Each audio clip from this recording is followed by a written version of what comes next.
भगवान प्रभु श्री राम चारू भाई जब विवाह करके अयोध्या में आईनी 12 वर्ष तक अयोध्या में विवाह करके रहल बानी। 12 वर्ष के बाद रामायण में चौपाई लिखल बा। ध्यान से सुनो, बिना चौपाई के हलचल बाबा कथा ना बोले ले, कापी किताब ना देखे के पड़ेला। सरस्वती जी के कृपा बा। रामायण में लिखल बा कि जब तेरा माँ ब्याही घर आए, नित नव मंगल मोद बधाए।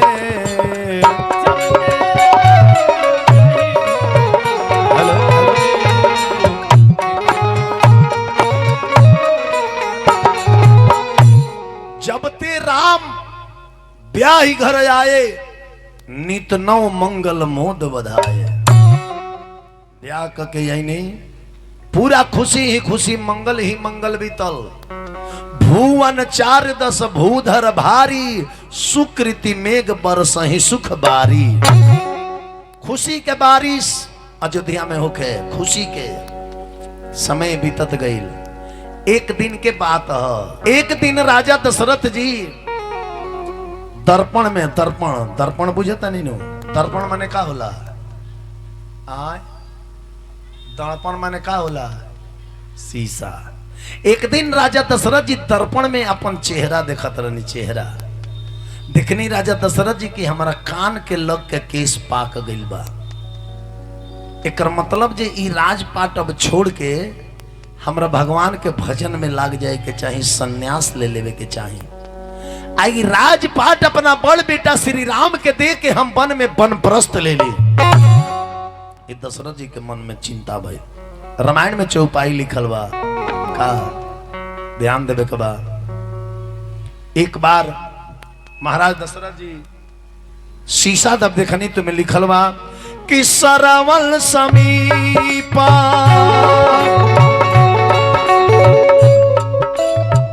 सरवन माने कान होला, कान। सरवन माने कान। सरवल समीपा, अरे भये सीत के सा,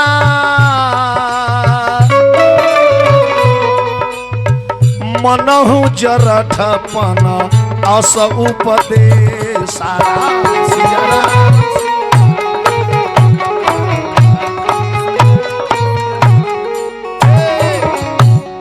सरवन समीप भये सीत केसा, माने कान के लग के केस पा गई रहे। यहाँ के सोचने की अब अयोध्या के राज प्रभु श्री राम के ए राजगद्दी पर विराजमान करा दी। हम वन में वनप्रस्थ के चल जाए। पहले लोग चल जाओ, चौथापन से जब पार हो खेलो नो, तो लोग राजपाट छोड़ के अपना बेटा के सौंप के लोग वन में चल जाओ, भगवान के भजन करें। 51 50 के बाद एगो और सहारा बन बा भगवान के भजन खातिर। 51 50 के बाद का होला? 51 तारा खातिर एक एगो साधन बा बन।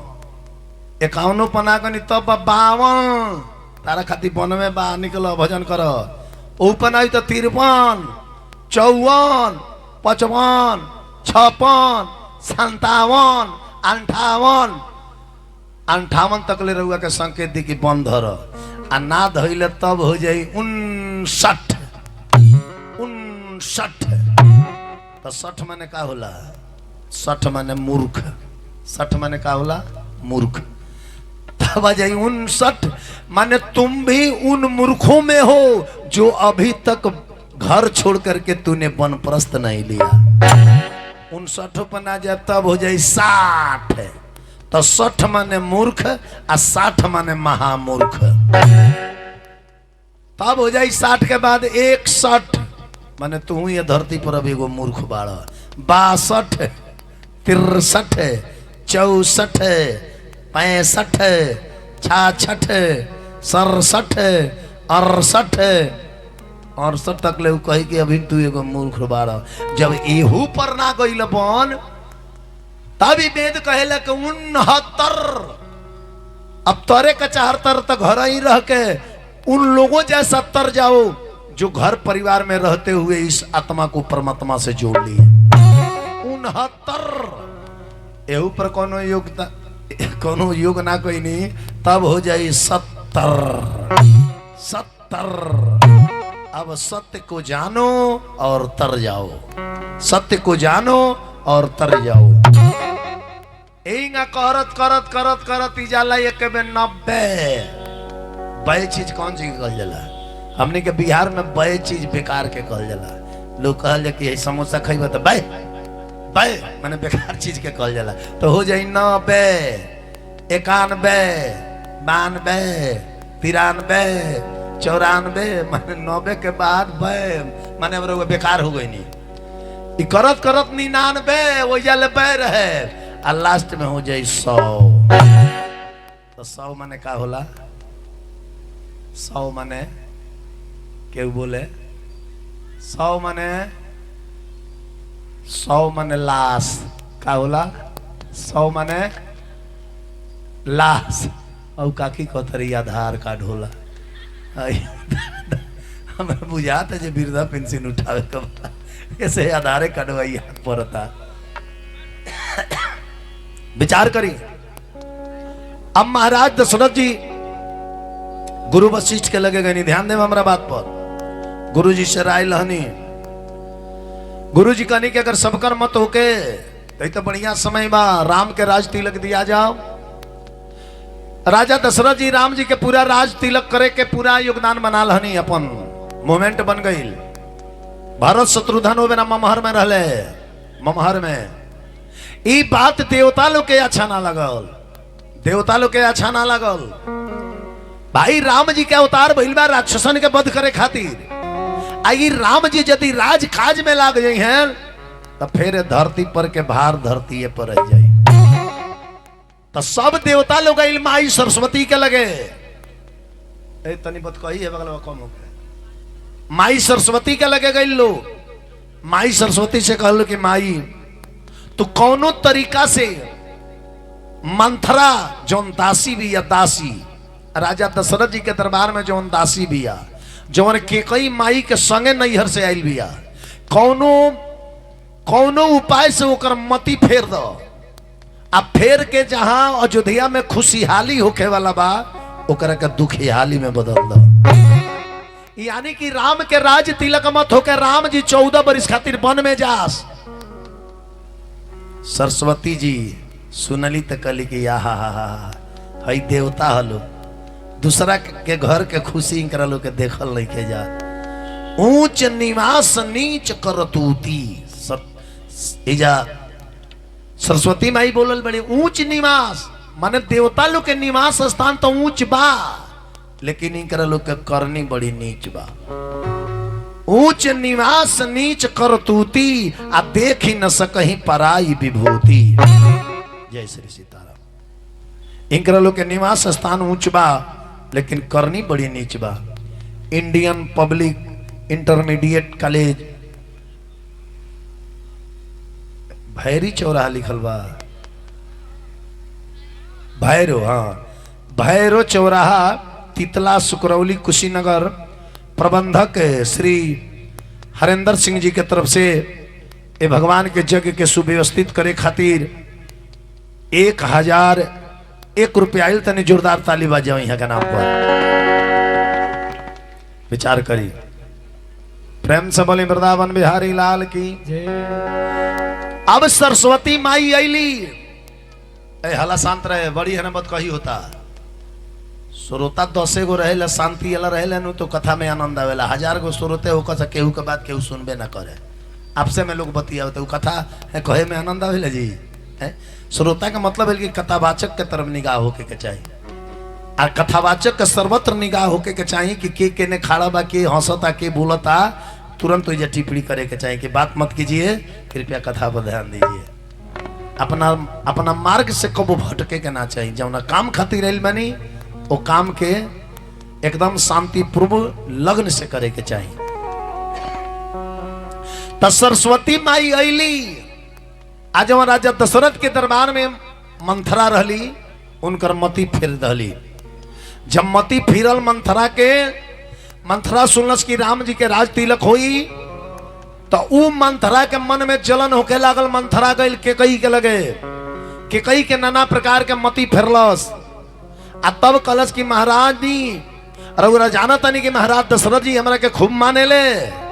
अरे महाराज दशरथ जी रउआ के खूब माने ले ना, रउआ संगे धोखा करे ले। आइए मानी श्री रिखई गुप्ता जी तितला से 501 रुपया दान के लिए मानिए जगह में भगवान से प्रार्थना शुभकामना खाती। अब मंथरा देखी के कोई के मोती के फोरतिया झगड़ा लगावे वाला बड़ी सावधानी से झगड़ा लगावेला। अगर रउआ से केहू कहता कि फलानमा रउआ के गरियावत रहे हन, हम सुननी हाँ, बाकी हमार नाम मत धरे, बुझे जुआ के आदमी पक्का झगड़ा लगावता, पक्का झगड़ा है। फलानमा रउआ के गरियावत रहे हन, हम सुननी हाँ, बाकी हमार नाम मन धरे बुझा कहे अपन देंगे वो बचा ले झगड़वा लगावे वाला। मंथरा कली की महारानी रउआ जानता नहीं महाराज दशरथ जी हमरा के बड़ी माने ले ना, रउरा संगे धोखा होता, धोखा होता। अरे राउर बेटा भरत ममहर में बाड़े, आ कौशल्या जी दशरथ जी के मोती फेर के अपना बेटा राम के ही राज तिलक दीवा उतरी। देखी कितना हाड़ा झगड़ा लगावती या कहती या सोनी सोनी महारानी बतिया साचे कहतानी, तो हर राजा जी हो गई ले, अरे धोखा बाजे रनिया कि तोहर बालमा, अरे भइल धोखा बाजे रनिया। महाराज दशरथ जी धोखाबाज हो गए, तारा मालूम नहीं के रानी। अरे राम के माई मोरले बाड़ी राजा जी के मोतिया, अरे राम के माई मोरले बाड़ी राजा जी के मोतिया। आ जवने जवने कहेली रानी तवने करेले बतिया। तो राजा चलले एगो चाल, भरत के भेज दिहले ननिहाल, अपने राम की बनई है। अरे युवराज ये रनिया तोहरे बालमा, अरे भइले धोखाबाज रनिया। महारानी की कई सुनली तो कही मंथरा राम के प्रति, महाराज के प्रति एक शब्द मत बोलिए। झगड़ा लगाओ कहीं के घर में झगड़ा लगाओ तारू। अरे जिंगा हमार बेटा भरत बड़े, वहींगा हमार बेटा राम बड़े। अरे भरत ले ज्यादा प्रेम हम राम से करी ले। रानी के कही जब फटकार के मंथरा के बोलल बड़ी कि रानी बोले फटकार, अरे सुन रे कुबरी बात हमारा। रानी बोले फटक, अरे सुन रे कुबरी बात हमार, तल्ले बची भी आऊ खार खइबे मार कुबरी, ले बची भी आऊ खार खइबे मार कुबरी। ते घर में झगड़ा लगावते, ले अब जी भी आऊ खार खइबे मार कुबरी। ऐसन बात दोहरा के मत कहिए। लोग साच कहेला बानी लंगड़ी कुबरी और कानी, कान को तो ऐंच गर्दनिया, आ ये तीनों से हारल दुनिया। लोग साच कहेला बानी लंगड़ी कुबरी और कानी, अरे लोग साच कहेला बानी आ लंगड़ी कुबरी और कानी। अरे तो तीनू होली सोनहारा खइबे मार कुबरी, होली सोनहारा खइबे मार कुबरी। मंथरा कलश की सुन ली रानी, हमर बतिया रे खराब लगता नो, बस सुन ली। जानता नहीं एक दिन राउर दासा जानता नहीं का हो जाई।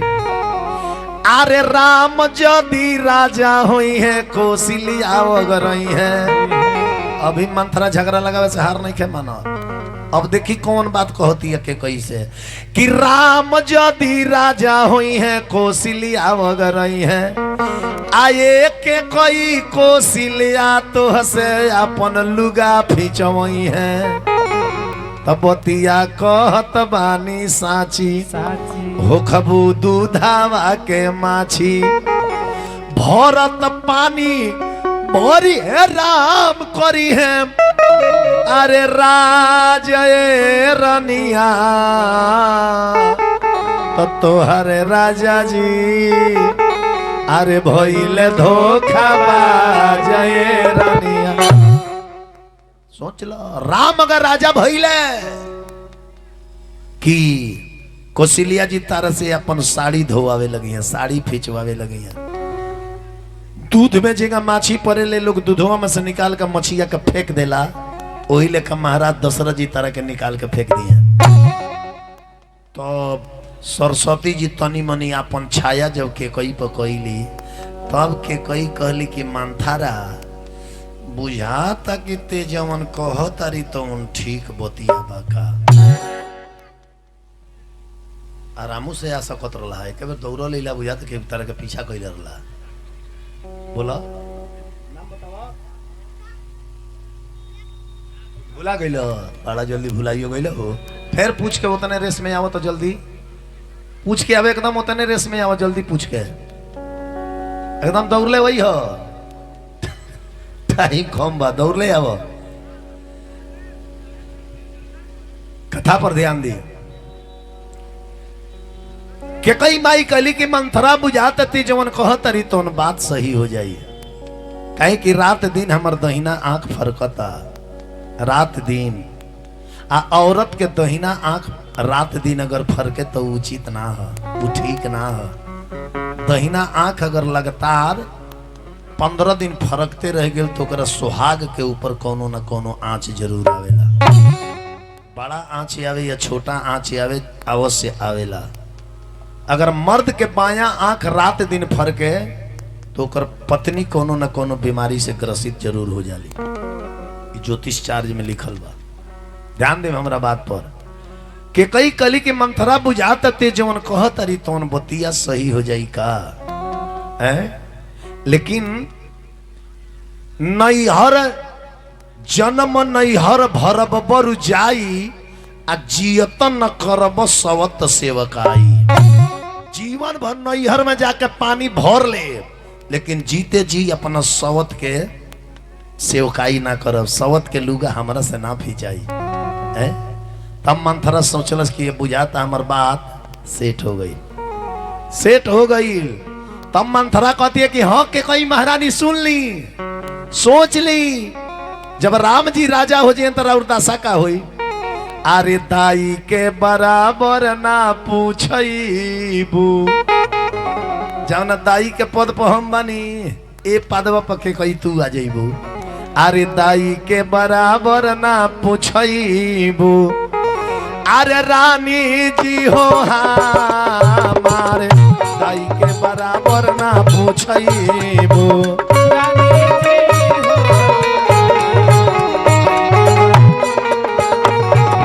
दाई के बराबर ना पूछबू रानी जी हो हमारे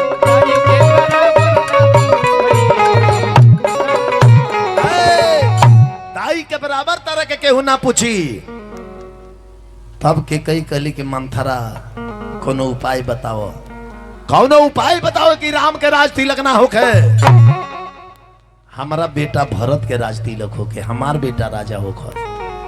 के कई मंथरा कहली कि महारानी याद पारी रउरा याद पारी एक बेर देवासुर संग्राम में रथ के चक्का के धुरकिली निकल गई रहे तरौआ में अपन अंगुरी डाल के महाराज दशरथ जी के बचा के लेके आई रहनी।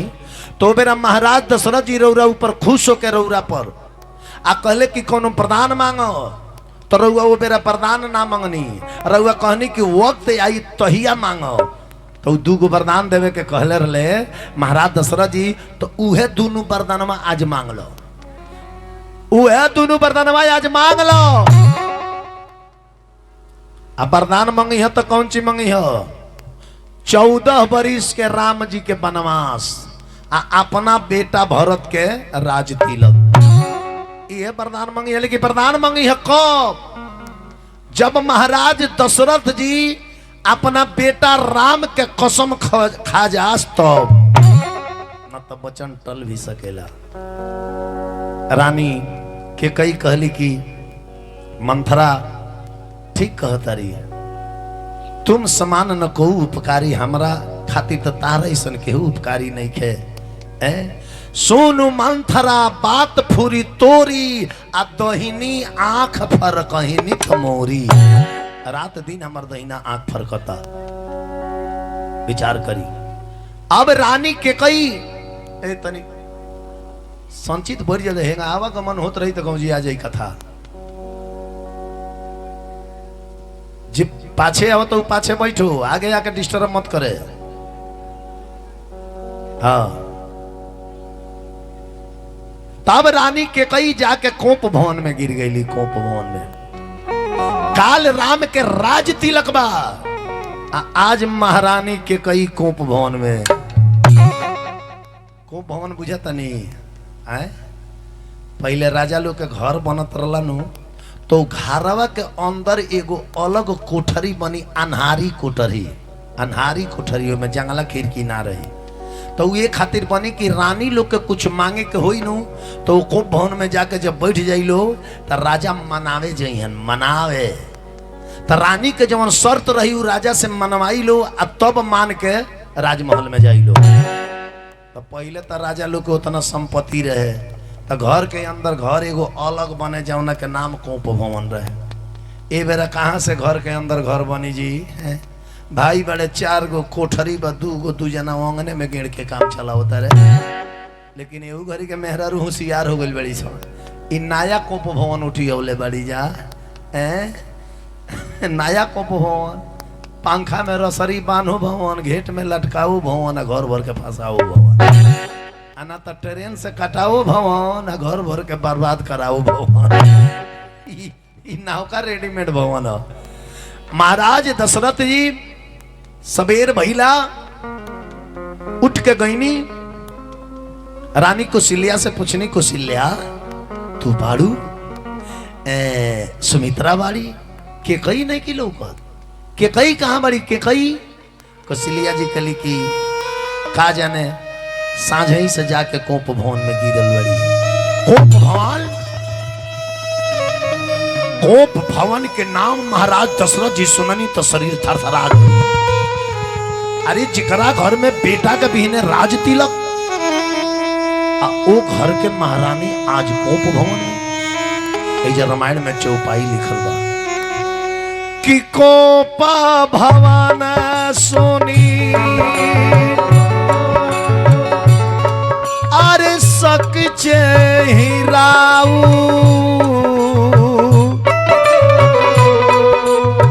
भय बसयागे पड़े नहीं पामोरा।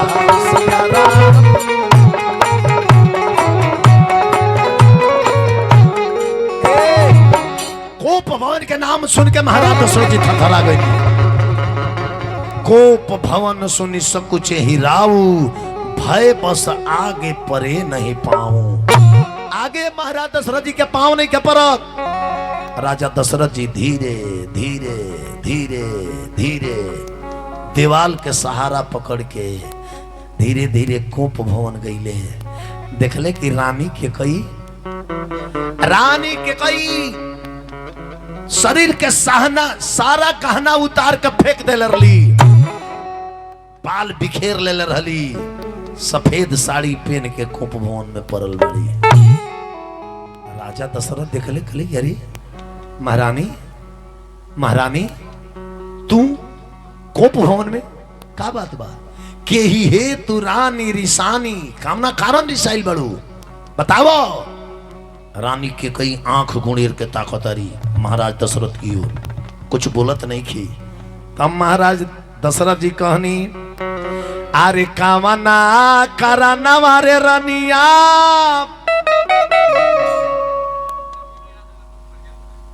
अमित यादव जी अतुल प्रजापति जी की तरफ से 101 रुपया भगवान से प्रार्थना शुभकामना खाती। अरे कामना कराना वारे रनिया अरे वैल को भावानावा में अरे हमारा से दाना बाता लाई है।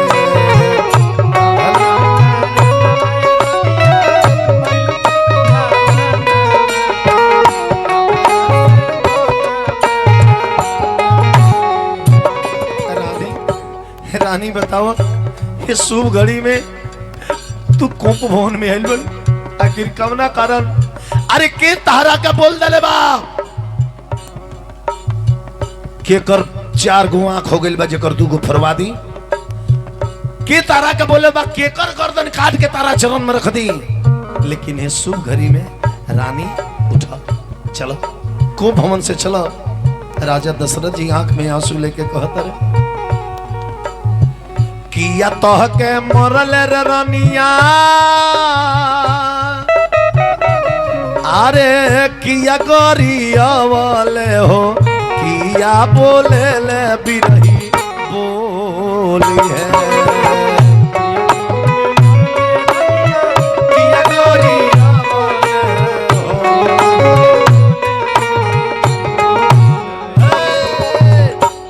रानी के कई बोलत नहीं की 2 गो अंगुरी उठौले बाड़ी 2 गो। महाराज दशरथ जी कहने की 2 गो अंगुरी के अर्थ हमारा समझ नहीं खे जाओ।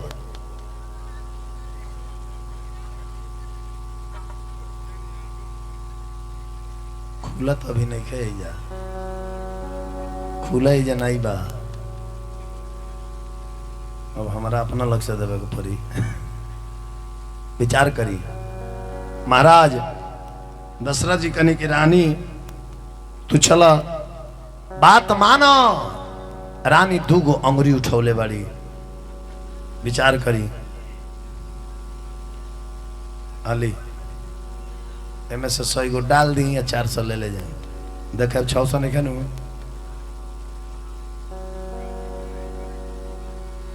विचार करी 2 गो अंगुरी सी बच्चन जी ठूठी चौराहा से बड़ी बड़ी धनराशि भगवान से प्रार्थना शुभकामना खाती। 2 गो अंगुरी उठौले बाड़ी। राजा दशरथ जी कहले कि 2 गो के अर्थ हम समझत नहीं कि का भई। तब रानी के कई कहले बड़ी है का आरे तुई बरदान भूपसन थाती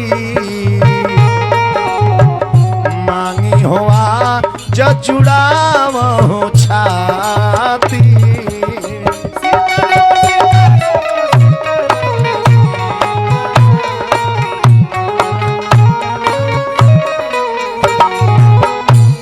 याद बा महाराज रौरा 2 गो हमरा के वरदान देवे के कहले रहनी 2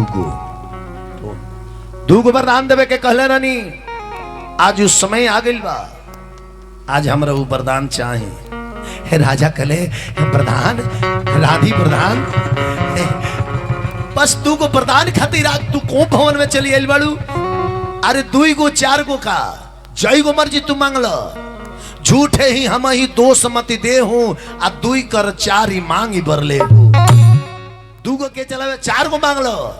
लेकिन एक कोप भवन अहिला के आवश्यकता कली के ना पहले सकारी रहुआ वरदान देव नो कले जी हाँ जवन मांगबू तवन दे। रानी के कही कली कि हम मांगे बे लेकिन ना रहुआ अपना बड़ बेटा राम के पहले कसम खाई। कसम राम के कसम वाला शब्द जब महाराज दशरथ जी सुन ले समझ गए कि दाल में कौन काला बा। ई राम के कसम खाए के काहे कहतरी। राजा के धड़का लिखा लागल कले रानी तू तो हमारे खानदान के नियम जानता रू। रघुकुल रीत सदा चली आई प्राण जाए बरु बचन न जाई। प्राण चल जाई तो चल जाई लेकिन बचन ना जा सकेला। रानी राम के कसम मत खियाओ राम के कसम मत खियाओ। रानी कली की राम के कसम रुआ ना खाए तो हम वरदान ना मांगब आ वरदान ना मांगब तो कोप भवन से उठ के जाइब ना। ए में मर जाई प्राण त्याग दे लेकिन कोप भवन से उठ के ना जाई। तब राजा दशरथ जी एजा बेटा राम के कसम खैले बड़े। कहल बा कि पारिवारिक उलझन में जब आ जाला आदमी तो सारा वेद शास्त्र भुला जाला आदमी। सब केहू नाम जानत रहे दशरथ के, केहू ना ही रोके पावे उनका समर्थ के।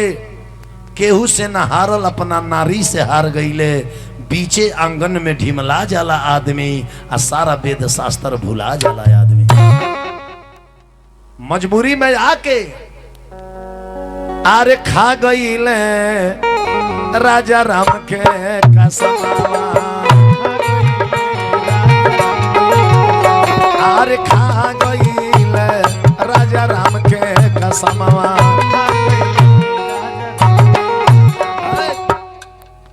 राजा दशरथ कांपत कहने की ल रानी, रानी ल हम बेटा राम के कसम खा के कहतनी जवन प्रदान मंगबू तवन तरह के हम दहनी मांग रानी मांग। तब रानी के कई उठ के बैठ गई। कली की सुनी हमार पहिलका वरदान रुआ देवे के का कि सुना हो प्राण प्रिय अरे भावत जी का एक बर दे हो भरत ही टीका। पहल का वरदान कि हमार बेटा भरत ये अयोध्या का राजा हुई है। राजा दशरथ जी कहने रानी बस इतने खाती को भवन में आयल बड़ू। अरे जी बेटा हमार राम बड़े हुए भरत बड़े भरते राजा हुई है कौनो दिक्कत नहीं बा। कली की तो पहल का वरदान हो। अब दूसर का वरदान सुनी कि दूसर बरे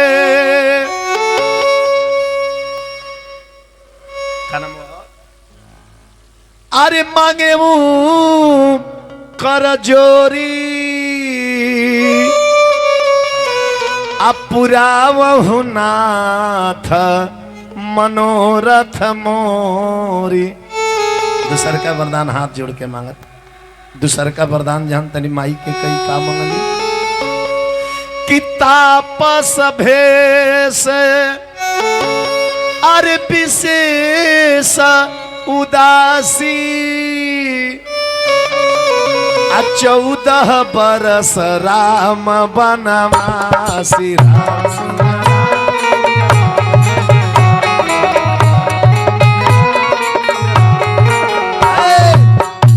तापस भेष विशेष उदासी 14 बरिस राम बनवासी। ध्यान दे हमरा बात पर। तपसी के भेष में विशेष उदासी रूप में 14 बरिस खातिर हम राम के वनवास मांगतनी।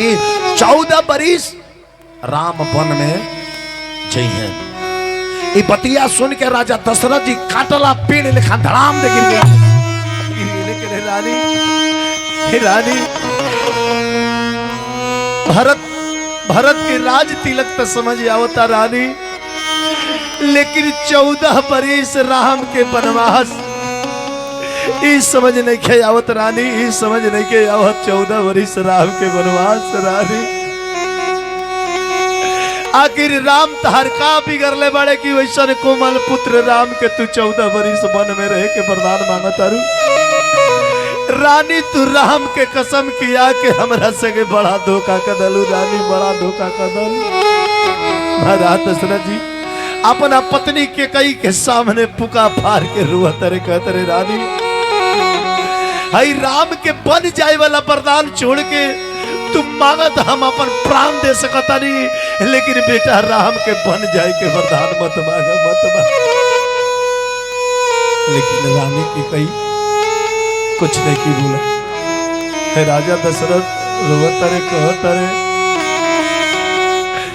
कि मरले तमरले रे तीरिया हर धोखावा के रे मारिया।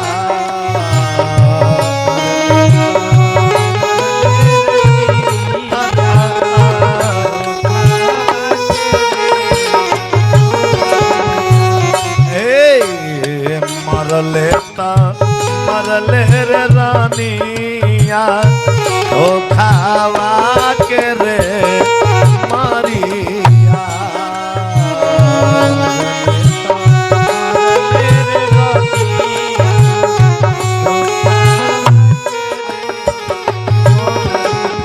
रानी राम के कसम खिया के बड़ा धोखा कैलू अरे मरलू करे जावा में रनिया कपट रे कटरिया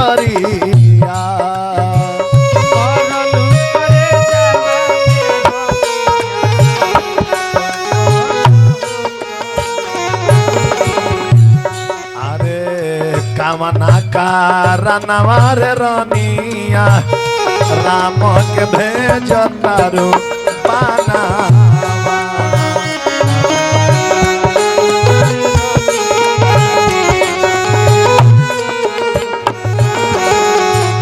अरे राम बिना पाछे न पाए दशरथ के हो पारानावा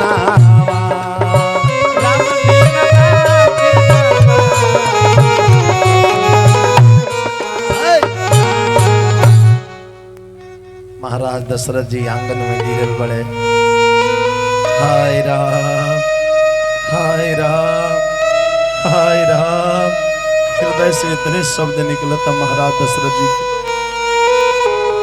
रात भर राम राम के आवाज महाराज दशरथ जी लगौले बन सबेर भइल सुमंत जी राजा दशरथ जी के दरबार के राजमंत्री रहले देखले कि जमुना महाराज के पुत्र के आज राज तिलक बा उ महाराज ए बेरा ले राजमहल में सूतल बानी इतना दिन चली आई तब सुमंत जी राजमहल में गइल बानी गईनी त का देखतनी महाराज दशरथ गिरल बानी महाराज दशरथ भूमि पर गिरल बानी बगल में कोप भवन के गेट पर महारानी के कई विकराल रूप बना के बैठल बानी तन पर गहना नहीं खे दशरथ जी देखने की सुमंत आइल बड़े महाराज दशरथ जी कहने सुमंत हमरा बेटा राम के हमरा सामने बुला दे सुमंत हमरा बेटा राम के हमरा सामने बुला दे सुमंत जी आई नहीं प्रभु श्री राम से कहने की प्रभु महाराज जी बुला रहल बने महाराज प्रभु श्री राम सुननी दौड़ के महाराज दशरथ जी के लगे गए जब राम के स्वरूप और कोमल चरण महाराज दशरथ जी देखनी नु कनी जाई कोमल चरण कोमल शरीर राम 14 बरिस वन में के न रही है काट कुछ कंकर पत्थर में देख के महाराज दशरथ जी गिर के बेहोश हो गए बेहोश अब राम जी केकरा से पूछी जे का भइल बा बगल में माई के कही रही माई के कही से भगवान राम हाथ जोड़ के कहतानी अरे कामना करनवा ये माई बाबूजी गिरनी अंगनावा यारे बाबूजी गिरनी अंगनावा हो अरे हमारा से तो ना पता लाइन हो राम राम हो गिरम हो हमारा से तो ना पता लाइन हो राम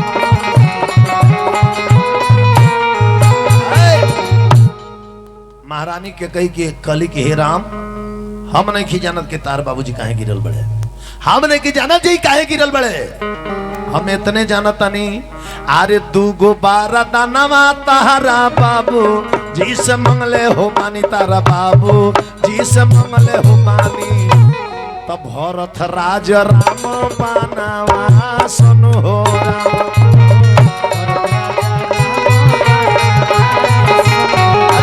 राम हो भरत राज राम पानावा सुनो हो राम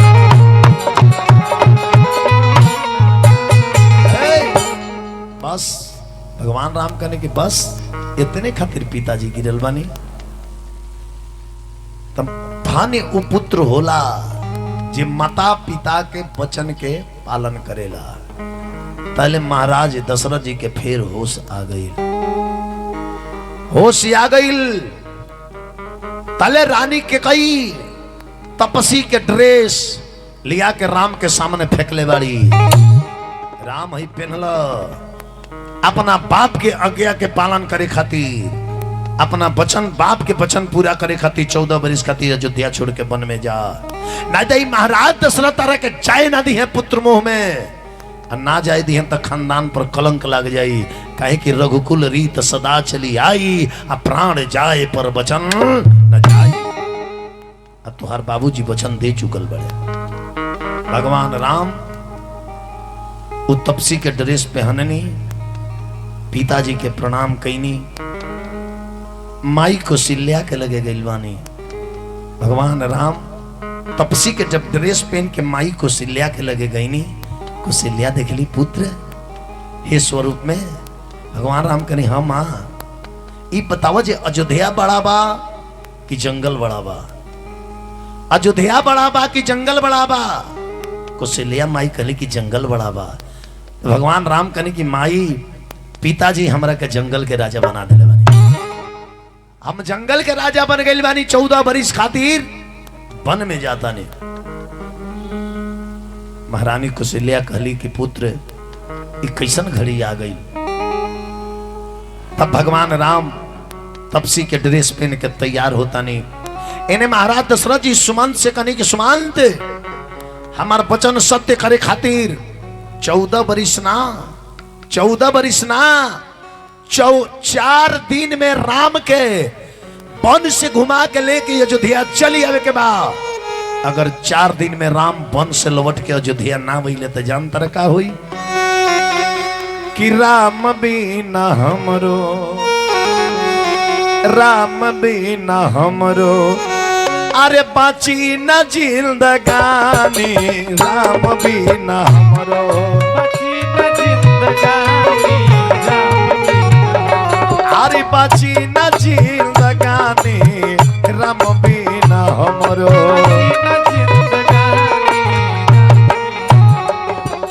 ए राम बिना सुना, अरे राम बिना सुना लगी हो राजधानी, राम बिना हमरो बाची न जिंदगानी, राम बिना हमरो।